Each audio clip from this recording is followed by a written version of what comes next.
Joey, Duckprint is a fast-growing bed linen e-tailer, so only online, gaining traction with the Gen X and Gen Y markets. For those who don't know your story, can you share how it all came about?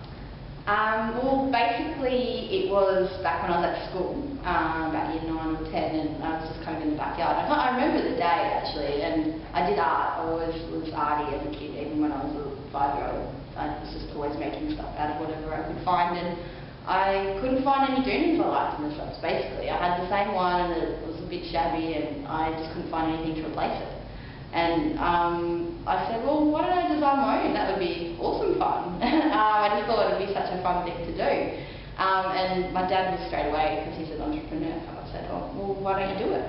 And I was like a bit taken aback, and I was like, oh, well, maybe I will. But I didn't really believe that, and but then the idea kind of sat on the back burner in the back of my mind, and I always knew it was a good idea, and I kind of just kept looking at the shops for the next sort of 10 years even, until I finished uni when I was 23, so it was a fair bit of time, and I sort of still knew it was a good idea, and someone that had connections in China gave me a bit of a push, and I gave up a couple of times and gave me a push again, and I eventually went over to China and just winged it.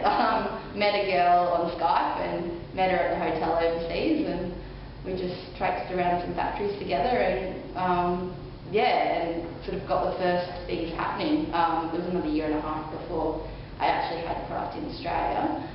Pretty long haul, but it was a lot of fun, and it's been an amazing journey, even with all the ups and downs. It's been exciting. Yeah. That's fantastic. So hopefully that's not too long a winded version of the story, but that's essentially how Duckprint started. I'm pretty sure a lot of people would think you were very brave to go over to China by yourself and meet someone, so that's fantastic. So your focus is on providing superior customer service. Can you give some examples of strategies you've used online to do this? For me, I think superior customer service is a given these days. All customers expect a lot, and it's fair enough. They've got a lot of choice, they can go to someone else. So I think you've just got to get those things right, otherwise you're going to get complaints coming in and people twittering about it, and which is huge now. With my business I've really sort of taken a real no bullshit approach, and I try and have one-on-one conversations with my customers. I really love them to get involved with the blog, sharing people's bedrooms and talking about what they love about it and how they spend time in there, and it's, I love sort of being really open and honest with the community, and and giving the real story. I'm very big into talking about quality and frame count and all the myths and spin there is out there, and trying to help people know what to look for and not be fooled by marketing messages that are out there at the moment. So that's sort of, I guess, how I manage my customers. It's sort of I'm going a bit off the customer service topic, but I think that's all part of it. That all your communication with your customers is a form of customer service. So yeah, absolutely, and it is that one-on-one connection makes a massive difference. Yeah. So we connected on Twitter originally, but Duckprint also has a presence on Facebook and Pinterest. Which platform drives the most traffic for you, and what's best for engaging? I had to think about this question, and it's very, very hard, even with Google Analytics, to determine how many people came through Twitter, Pinterest, Facebook, because a lot of people might see the image or the words or whatever you put up, the video, on Facebook or Twitter, and they might not actually click the link. They might just type in your website, or they might type it in a couple of weeks later. So you can kind of see which articles, based on the ones you're promoting, are being clicked on, but you can't tell. It's no exact science, but I think Pinterest, people that come from that, they spend an average of half an hour on the site, some of them, so that's pretty amazing. I'm not getting as much traffic from that, but the quality is amazing. Facebook, I don't get as many clicks. A lot of people like to stay on the Facebook network, but it's really great for awareness. I'll get one post which is seen by 2,000 people, and it can be within a really select target audience, so that's an amazing opportunity. And then Twitter's really, really good for engagement. I found I've developed really great friendships on there, really great business relationships. My very first sale was through Twitter, which was really, really exciting. So they're all really different. I think for engagement, Twitter is the best. Just the relationships you build with people, and people really get to know you as a person and the story behind the business. And there's a lot of people that have been following my journey and sharing those ups and downs, and it's a really great support for me when I'm feeling a bit nervous about what I'm doing and I don't feel like it's working out, and they really do help kind of keep me going through those times. So it's great. So Pinterest recently enabled pinners to be able to purchase directly on Pinterest, and Facebook's just introduced offers as well. Would you consider using those options? I'd heard of Facebook offers. I hadn't heard of Pinterest till you mentioned it in your questions. But I don't know, I might consider using Pinterest, but it totally depends on the cost. And I'd probably watch other companies to see how it's worked for them, and how they make it work. At this stage, I wouldn't really be that interested. Facebook and Pinterest are both a really good advertising and promotion platform, and we've got the online store set up, and it's really easy to purchase, so there's no real need to create that functionality.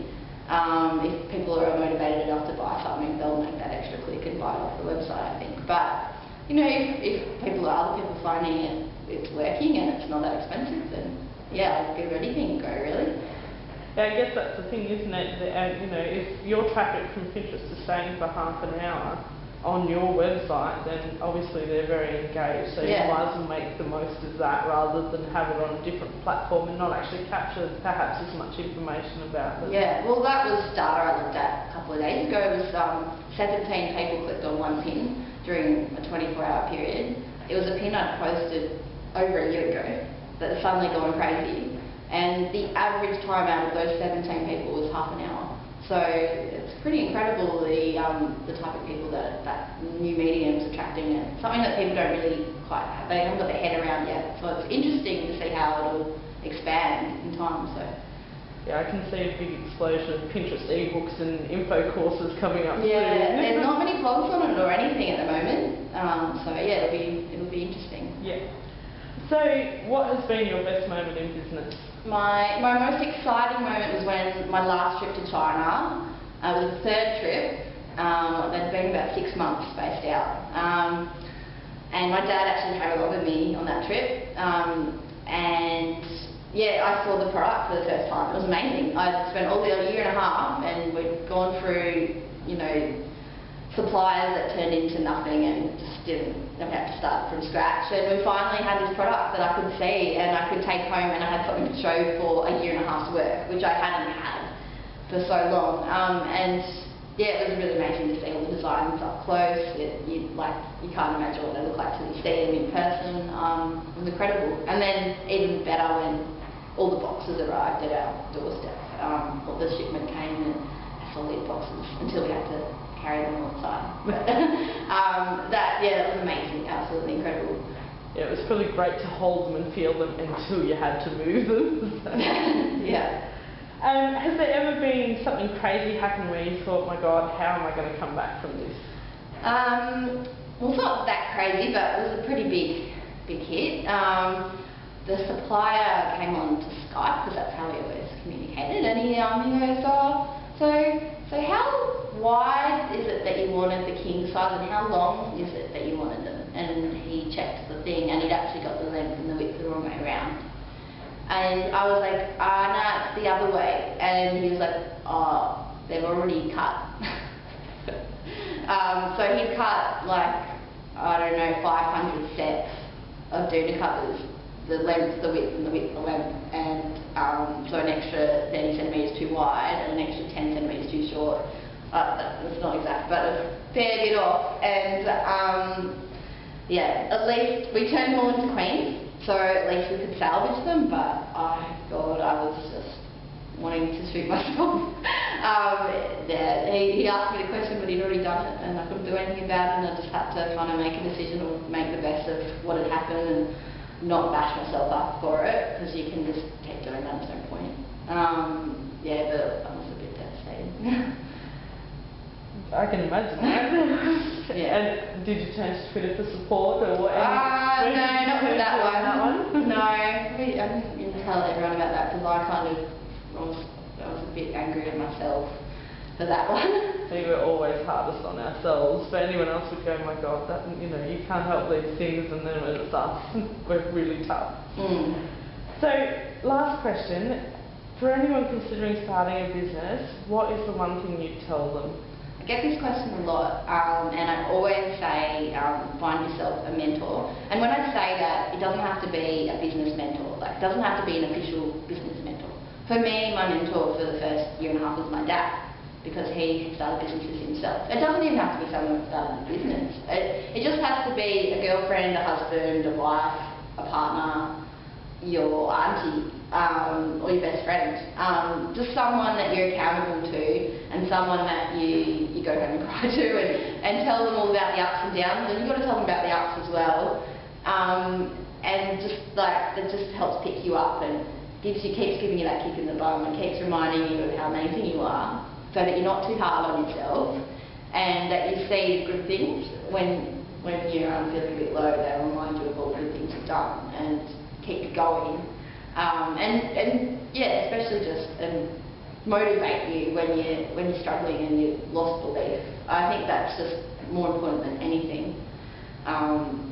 Yeah, I can't sort of recommend it more. Yeah.